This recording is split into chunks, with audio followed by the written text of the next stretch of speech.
that I'm available to help people, and also that you can create your own kind of career based on your circumstances, because that's exactly what I did. Today on Time to Discuss, I have Penny with me. Penny, thank you for joining me. Thank you. Absolutely. So, Penny, you are a trauma career coach. So, I've heard of career coaches, never a trauma career coach. This is exciting. It's exciting for me because I have no idea what this is.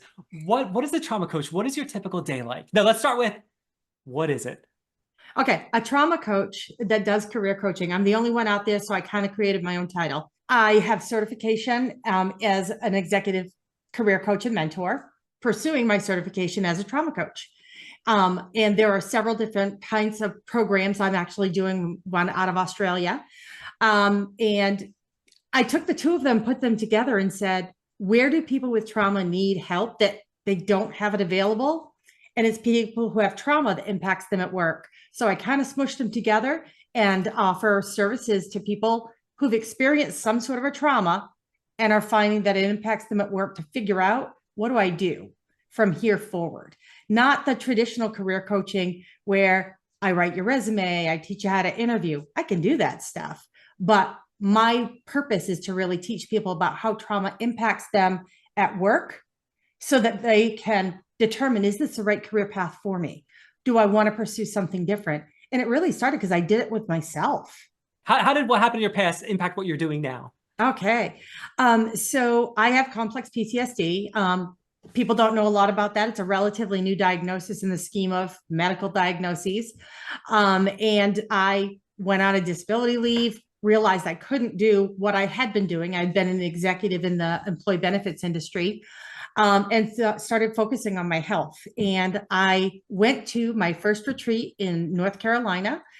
And at the retreat that I was at, I realized when I was in the room that there were about 80 people. And I felt very privileged that I actually had health insurance, access to a trauma-trained healthcare provider to focus on my recovery. So many people were there who don't have access to that. And it really blew my mind. And so I was thinking about, how can I take what I'm learning and pay it forward? And so for me, I'm like, they'd have health insurance if they could stay employed, because a lot of people with trauma, they're viewed as a loose cannon. They lose their job. They have interpersonal conflicts. They can't meet deadlines. And when they lose their job, they lose their health insurance. They don't have the ability to heal and get better. And so I talked to Dr. Arielle Schwartz, who is hosting the seminar or the retreat. And at the end of it, she's like, absolutely, there's a big need for it. But she had this quote from her book that she read at the end. And it was like, oh, moment when I realized this is what I meant to do. So I'll take a second and just read it to you. It's very short. Over time, you take the many threads of your life experiences and weave them into single fabric. You weave in your strengths and your struggles, and you begin to notice patterns and themes. Most importantly, you recognize yourself as the weaver. So I've always hated my name. My name, Penny, means the weaver. And so I was like, okay, I can help people take those strengths and struggles and figure out, how do they weave together to create my future career? And sometimes it may be the same career. It may be a different one. It may just be shifting your focus where you're at.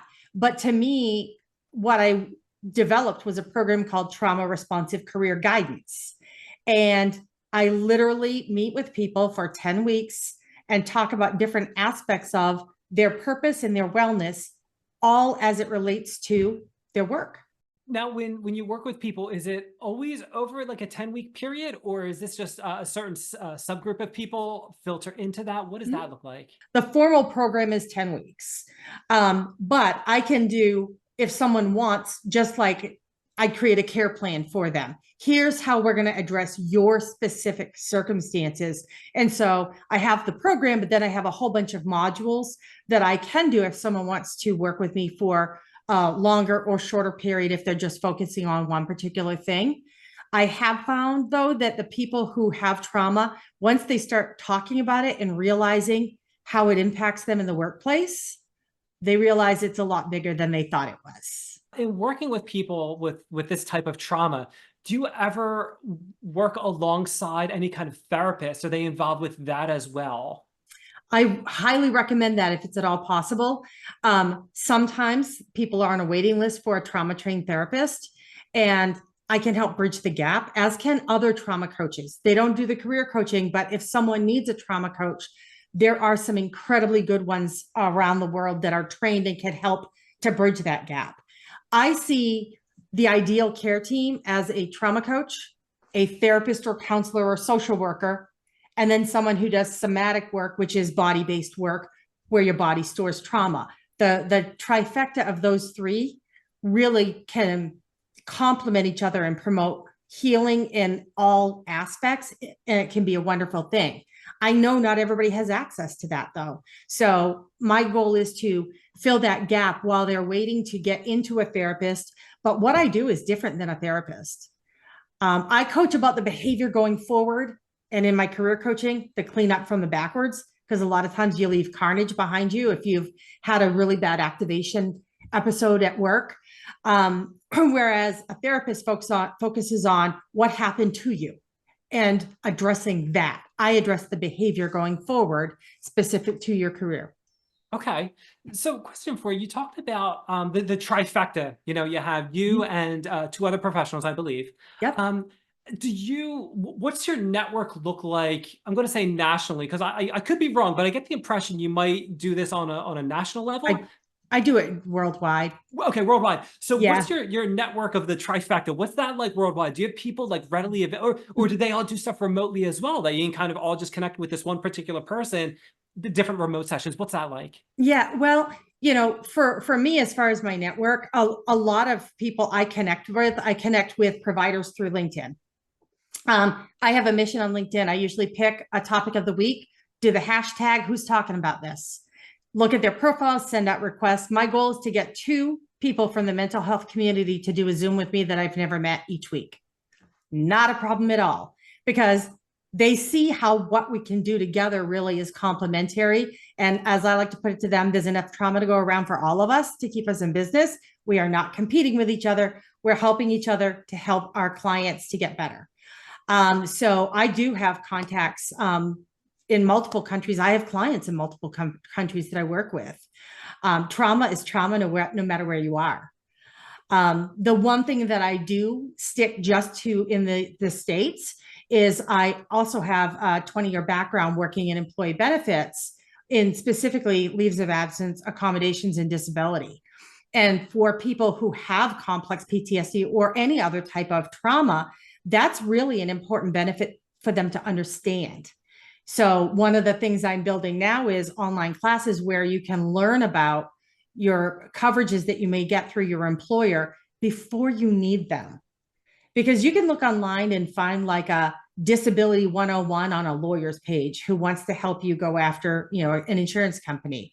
I'm really elevating it to that 202 so that file your own claim, but understand what you're doing. If you need help, set up some time with me. I can walk them through what they need for documentation and understanding the contracts.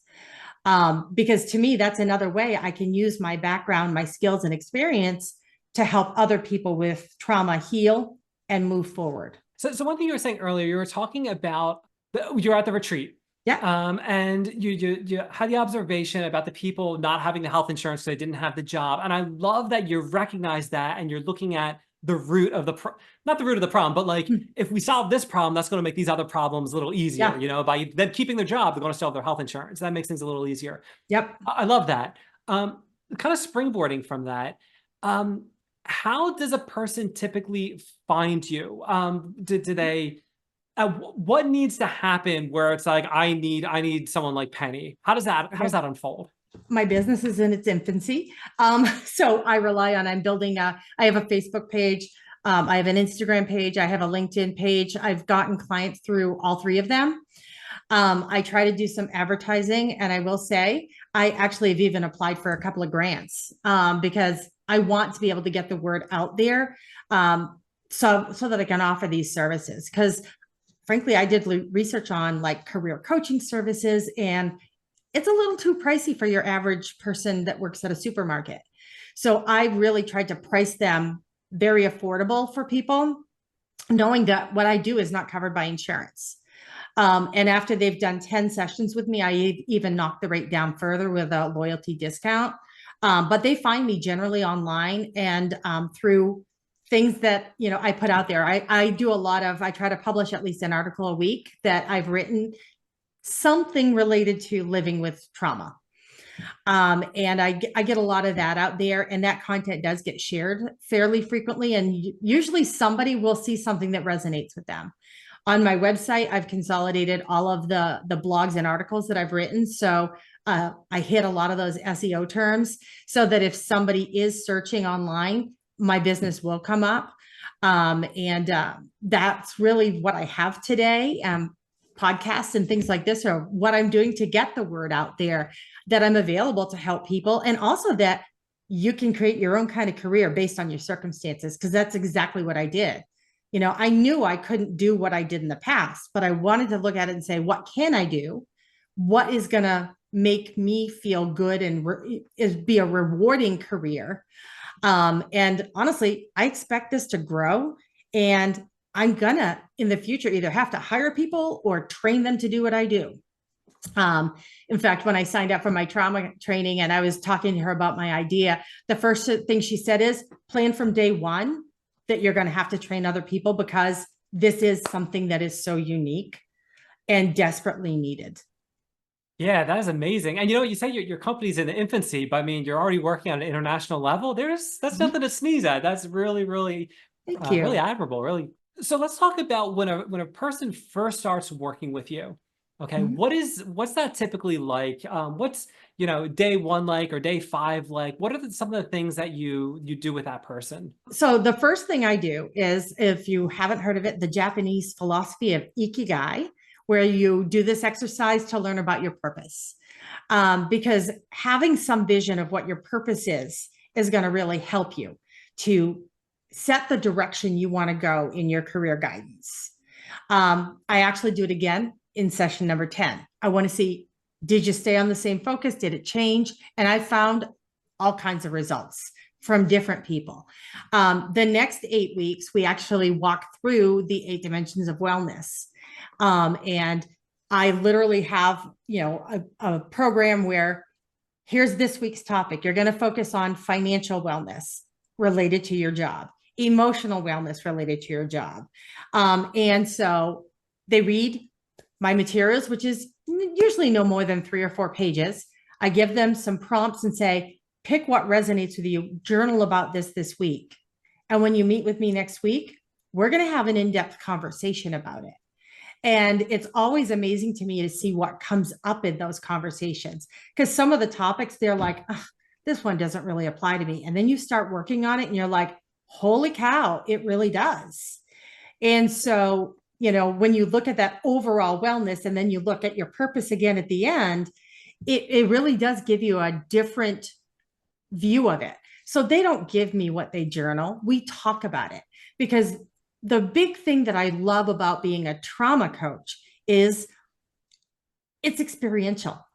I talk to people about their experiences, my experiences. I validate their experiences, which for a lot of people who are just realizing they have trauma, that's the most critical thing you can offer, because with complex PTSD, you don't have a good feeling about your own self-worth. You're highly critical of yourself. Even if you don't look it on the outside, you are on the inside. I can say for me, I was viewed as, an executive. I worked my way up through the ranks. I was extremely competitive and successful. Nobody knew on the inside that there was, a little girl who was very broken. I put on the front, it's kind of like that new Taylor Swift song, I Can Do It With a Broken Heart. Yeah, that's where a lot of people with trauma are. You don't show what's on the inside, and then one day you break and it shows on the outside. And that's when people will seek some sort of a support system to help them get through it. So a lot of the work with me is that validation. Then the other part that I weave into everything is, are there patterns in your career? So I had trust and abandonment issues because of childhood experiences. And I had a hard time with people that I viewed in a position of authority, trusting them. I had three separate bosses throughout my career that they gained my trust. They earned my trust. And something happened organizationally. They were reassigned and I was reassigned to a new boss. And that person, I couldn't connect with them. And it usually coincided with something happening in my personal life, a death, a divorce, something. And I would spiral and I would be like, okay, I'm about to fail here. I need to go find another job and start fresh. And I think that's a pattern that a lot of people do and don't realize it. And so the last time when it happened, I all of a sudden had this like light bulb moment and realized, okay, I can't run from this forever. I need to figure out what's wrong and fix it. So that's really like the content of my sessions is working with people through those experiences to connect the dots. So when it comes to an educational perspective, Mhm. what does someone need to do to prepare for a career like this? Do they need to get a specific, from your experience, a Yep. specific like undergrad degree? Do they just get certifications from, a community college or online? Or do you have any idea, what does Mhm. that look like for someone starting out in their career? Yeah. Well, it's funny because my first degree and my first career was as a respiratory therapist. Went to a community college, had a fantastic career for 15 years, had kids, decided I didn't want to work nights, weekends, and holidays. But even today, breathing is a big part of managing trauma. And so I've been able to carry a lot of that forward, understanding what happens in our bodies and how breathing properly can help regulate us.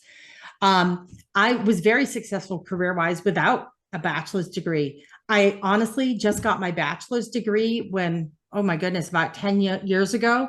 My goal was to get it before my daughter graduated from college, and I beat her by a semester. It didn't change my career. Nobody in my immediate family had one. And I'm like, I want to have one. People were reporting to me who had master's degrees. I felt like an imposter and a fraud, which actually is another big part of trauma. And so I did it just because I wanted to have that experience. And now, again, I did health sciences. I use a lot of what I learned through that additional couple of years in college, which took me like, I don't know, 20 years to accomplish because I had a life, I had a family. I don't think I need that, but I think anybody doing what I do has got to have experience in career coaching. That doesn't mean as a career coach, it can be career coaching as a leader within an organization, acting as a mentor. But I do think that having some sort of experience and credential with regards to career coaching is big. But the other part is they really have to learn about trauma. It's not something that you just know about. It's a lot of hard work. And I do think this career is most appropriate for people who have experienced it and can relate. If you can't relate, I don't think that it's going to be easy to do. Now, there are several programs, that are available. It's a relatively new credential that's out there for people to get professionally, but there are several really good programs. But having some specific trauma training, because there's trauma informed, enough to get by. Then there's trauma trained. You really understand the guts of trauma and all the ugly parts, but especially what's in your brain and how it develops. You could be a psychiatrist or a counselor or a social worker who has a degree, but if you don't have trauma training, it may be harder. And a lot of them do have trauma training or are getting it. The other thing, though, that I do is I have that benefits experience. That's the part of my other trifecta that I think makes it unique what I offer. I do have two other people that are gaining trauma knowledge that have a similar background to mine. So that if I do expand, there are two people I would definitely consider hiring to work with me.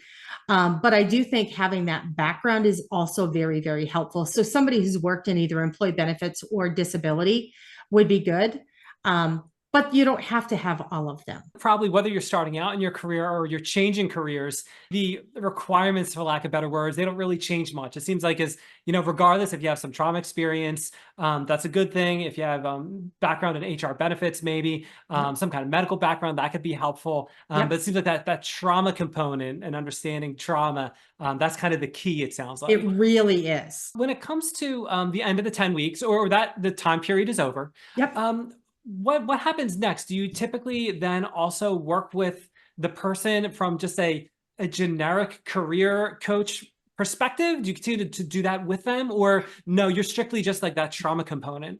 That's going to be phase 2 of what I do. I think there ultimately will be some element of it. But I will say I work for another company that does straight up career coaching, and I don't want to do anything that competes with them.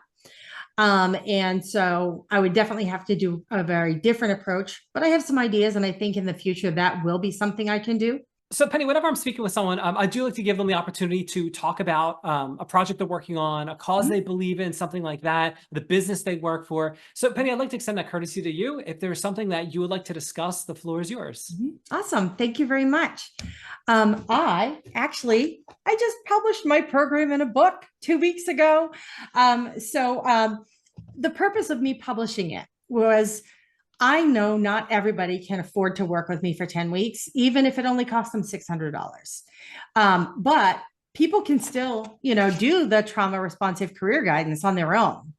And so I actually put it into a journal format so that people can get the book on Amazon, go through the exercise. They may realize partway through they want to meet with me for a few, sessions, and I'm fine with that. But to me, that's really, that's how I'm able to expand the audience that has access to what I'm offering, because I know not everybody can or would even want to work with me. Talking about your trauma is really uncomfortable. And if they want to just do an introspective approach to this, they can do it through my book.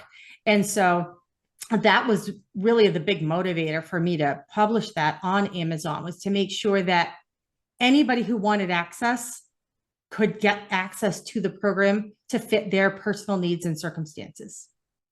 That's fantastic. Now, I got to ask, because I've spoken with people that went the self-published route and people that have gone down the traditional publishing route. Which path did you choose? I did self-publishing through Kindle Direct Publishing on Amazon. Honestly, it was something, I took my program, I added a bunch of journal pages to it, and I was able to do it very fast. Now I didn't get the advantage of having an editor, so it took me the longest part to read it like 5 times and catch any little mistake I made. But it was an interesting approach. I have a couple of others that I'm in process of doing. 2 of them are journals. One of them is a journal for people who are experiencing harassment and bullying in the workplace, to keep track of things, because I've actually been a guest speaker at a safe harbor bullying support group. And then the other one that I'm creating is people who have disability.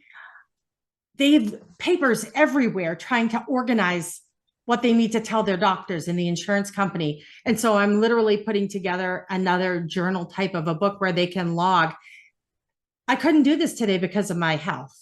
I could do this, so I'm getting better. Here are all the dates. So I'm putting together those 2 additional books. And for me, publishing them through Amazon is incredibly easy. And it's the fastest way I can get the word out to potential clients of what I offer and help them sooner. I love that. I've spoken to a number of different authors like that, and some have done the self-published route and others have done the traditional. And it's good to hear from, it's kind of like when you read reviews online, you want to poll a bunch of different people and see what it's really like. Yeah. And it's so far everyone's response from the self-publishing route, they've all been very happy with the result. It's been a good experience, a positive experience. They're happy they did it. Typically, they've done more than one book. So it's really interesting. And I'm glad to hear that it's such a positive experience for you as well. One interesting that came up thing while I was doing it too, though, was I had such difficulty formatting the document. I didn't know what I was doing. I was banging my head on my desk, and I did this search, and I'm like, oh, Amazon KDP. So I pulled it up and I started chatting with them and asking them questions. And I will say that there are companies out there whose names are eerily similar to Amazon's true publishing company. And they got a couple $100 out of me before I realized, because they were asking for my password. And I'm like, if you're Amazon, you don't need my password. And so I would definitely say use caution. I found out because I emailed Amazon and said, is this a legitimate employee email address? And they're like, no.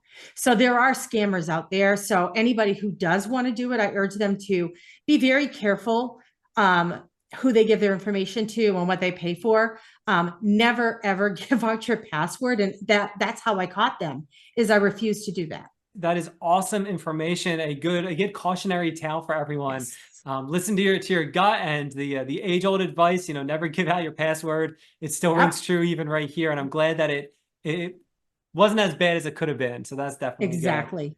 Yeah. Penny, it's been absolutely awesome speaking with you on Time We Discuss and learning what it's like to be a trauma career coach. Thank you very much for inviting me, Dan. I've really enjoyed it. And if anybody has questions, they can reach me at penny@resiliencecareercoaching.com. Fantastic. I'll make sure I get that. That'll be in the show notes, in the description. It'll be on the webpage. So when people are looking for you, they can find you. Excellent. Thank you so much. And it's been a pleasure talking to you. Likewise. Thank you. Thanks for popping in the studio. My name is Dan, and this is Time We Discuss. I really enjoyed speaking with Penny today, and I hope you enjoyed the time too. Make sure you check the links in the description to learn more. If there's a professional you want me to cover, add a comment, and I'll find that person for you. Don't forget to like, share, and subscribe. That'll do it. See you next time on Time We Discuss.